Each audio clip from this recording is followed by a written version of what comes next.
मी दीपाली तुमचं सर्वांचं सर्वप्रथम स्वागत करते आणि आजच्या व्हिडिओला आपण सुरुवात करूया। खरं तर मला तुम्हाला हे दाखवायचं आहे की एखादी वस्तू किंवा एखादी साडी आपली अशी असते की ते फाटली तरी आपला जीव त्यात अडकलेला असते। एकाच साडीपासून आपण भरपूर वस्तू अशा तयार करू शकतो आणि आपल्या घरगुती उपयोगामध्ये अशा बऱ्याच गोष्टी येत असतात। त्याच्यातली बघा ही पिशवी जी आहे ना, याची जी इथं नाव वगैरे बऱ्याचदा येते, एखादी बाहेरची आपल्याला अशी गिफ्टमध्ये जी मिळते ना अशा पद्धतीची, तर त्याला आहे ना मी अशा पद्धतीने जी माझी ती साडी होती ना ती लावून घेतली। बघा किती छान दिसते, नवीन अशी आपल्याला दिसायला पण छान आली आणि आम्ही वापरामध्ये पण कामात येईल अशा बऱ्याच वस्तू आपण एका साडीपासून बनवू शकतो, त्या पण सोप्या पद्धतीने। कारण मलाही अशा आणि ही कॉटनची साडी होती, हे सर्व मी दुपारी शिवलं आणि बऱ्याचदा काय होते अशा काही आयडिया आल्या ना, तसं वाटतं मला कधी शिवते आणि कधी नाही। कितीही कंटाळा आला ना, कधी कधी म्हणतात ना आळसा सर्व सद्गुणाचा शत्रू आहे, तसंच असते। आणि मी मग म्हटलं आता आळस सोडूया, थोड्या वेळात दुपारी आराम केला आणि लगेच हे करायला बसले। तसंच आपला वेळच आपल्याला पुरत नाही असं वाटते, पण वेळ काढला तर तो मी थोडा मिळतेच आपल्याला। म्हणून मी आहे ना, जेव्हा आपल्याला कंटाळा येते ना, पण ती गोष्ट झाल्यावर जे समाधान मिळते ते वेगळंच आहे। प्रत्येक गृहिणीला आपल्या घरासाठी थोड्या गोष्टी ह्या करत असते, तसंच मी पण काही करून बघत असते। बघा आता असं मी साडी कापून घेतली, साडी भरपूर मोठी होती, त्याच्यामुळे मला बऱ्याच वस्तू करण्याचा विचार मनामध्ये आला आणि मी तेच काम करत होते। व्हिडिओ पूर्ण बघा, म्हणजे तुम्हालाही कळेल काय काय वस्तू मी बनवलेल्या आहे, तर काही तुम्हालाही उपयोगाला येईल तर येईल। आणि मी पहिले अशी साडी पूर्ण कापून घेतली। कापल्यानंतर आहे ना, फोम माझ्याकडे कपड्यामध्ये बरेचदा येते, तो फोम मी जमा करून ठेवला होता, कारण तो बऱ्याच गोष्टीमध्ये उपयोग आपण करू शकतो।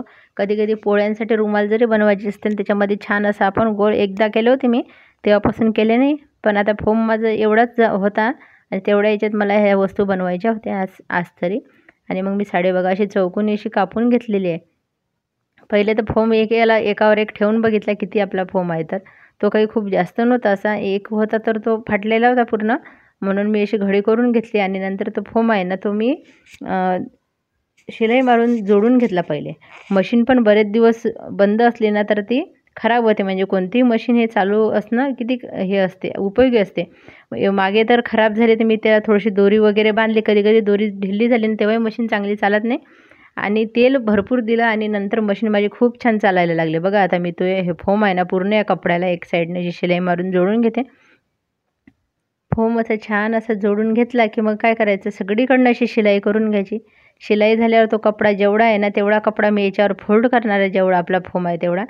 आणि हे काम करता करता थोडासा वेळ मला लागला, कारण असे बारीक कामं करायला थोडा वेळच लागते शिलाईचे कामं करायला, पण तो जे गोष्ट तयार होईल ना त्याचा मला खूप जास्त आनंद होईल, म्हणून मी पहिले हौशीने करत बसले। आणि बघा आता कपडा त्याच्यावर असं मी लावून फोल्ड करत आहे पूर्ण, आणि बघूया आता आपलं कसं तयार झालं ते दाखवते तुम्हाला। बघा जुन्या साडीचा कितीतरी आपण उपयोग करू शकतो। आता मी जे फोम टाकून जे बनवलेलं आहे ना, याच्यामध्ये आहे ना हे भाजी निवडायला सुद्धा आपल्याला कामात येऊ शकते, किंवा वले भांडे असते वट्यावर ते पण आपण ठेवू शकतो। बघा हे तयार झाल्यानंतर भाजी निवडायला उपयोग होते, थंडीमध्ये बसण्याला उपयोग होते, लहान मुलांना जेवायला याचा उपयोग होऊ शकते। याच्यावर बसून आहे ना, म्हणजे खाली सांडणार नाही, काही पण आपण खायला देते तर असं बसून बरेचसे कामं आपण याच्यावर करू शकतो। नंतर आहे ना वले आपले भांडे आपण जेव्हा घासतो वगैरे ना तेव्हा असं ठेवू शकतो, कारण हे प्युअर असं कॉटन आहे आणि त्याच्यामध्ये फोम असल्यामुळे खूप नरमसुद्धा आहे, सॉफ्ट आहे। म्हणजे एकाच गोष्टीचा किती उपयोग घेतला। आणि हे चौकोन कापून आपल्याला साफसफाईला कामात येतच असतात, कारण भरपूर आपल्याकडे साफसफाईचे जे पुसपास करायला आपल्याला लागतात ना, हे कपडे असे ठेवणार आहे। आणि बघा एक आहे ना मी स्कार्फ असा बनवून घेणार आहे, कारण हा पट्टा थोडा चांगला वाटला, कारण थंडीच्या दिवसात असं कॉटन नरम आहे ना, डोक्याला बांधायला असं छान वाटेल म्हटलं, आणि एक ओढणी म्हणून। आता फक्त हा पदर उरला, याचा काय उपयोग होऊ शकतो तो पण तुम्ही मला सांगा। आता आता संक्रांत येणार आहे ना, तर त्याच्यासाठी आपण बटवासुद्धा बनवू शकतो छान सुंदर असा। एका साडीचा असा भरपूर उपयोग केल्यानंतर हा चौकोनी फोम उरला होता ना, हा पण मी असा फोल्ड करून घेतलेला एका कपड्यामध्ये फोल्ड केल्यावर छान अशी मी छोटीशी पिशवी शिवणार आहे, कारण अशा पिशवी आपल्याला कधी कधी दूध आणायला किंवा बऱ्याच गोष्टीला अशा कामात पडू शकतात। आणि जेवढा फोम होता मी त्याच मापाने ही पिशवी तयार करणार आहे। पूर्ण असा पहिले फोम जोडून घेतला की दुसरा अजून असाच भाग तयार करणार आहे, एकावर एक भाग ठेवणार आहे, कारण पिशवी शिवणं हे तर कोणालाही येत असेल, कारण हे खूप सोपी काम असते, पण मला मात्र पिशवीची फार आवड आहे। एखादी कोणती पिशवी आली ना मी ती जमा करून व्यवस्थित ठेवत असते।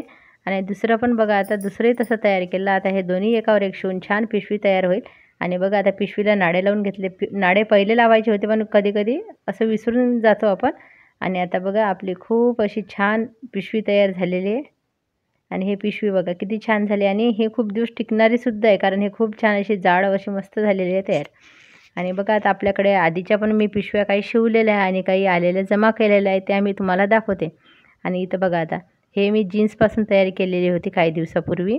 आणि ही जी आहे ना हे अशीच गिफ्ट आलेली होती, ही पण मी व्यवस्थित ठेवलेली आहे, कारण मी पहिलेच म्हटलं वस्तू जपून ठेवतो पिशव्या वगैरे. आणि बघा इकडून रेनबोसारखा कलर मुलीने केला. आणि नंतर हा पसारा झालेला होता, हा पसारा आवरण्यामध्ये वेळ गेला आणि मला संध्याकाळच झाली, थोडी अंधार पडला होता. पण म्हटलं चला आता आवडीचं काम तर केलं आहे. तुम्हाला व्हिडिओ कसा वाटला नक्की सांगाल. आवडलं तर चॅनलला सबस्क्राईब करायला विसरू नका आणि कमेंटसुद्धा करायला विसरू नका.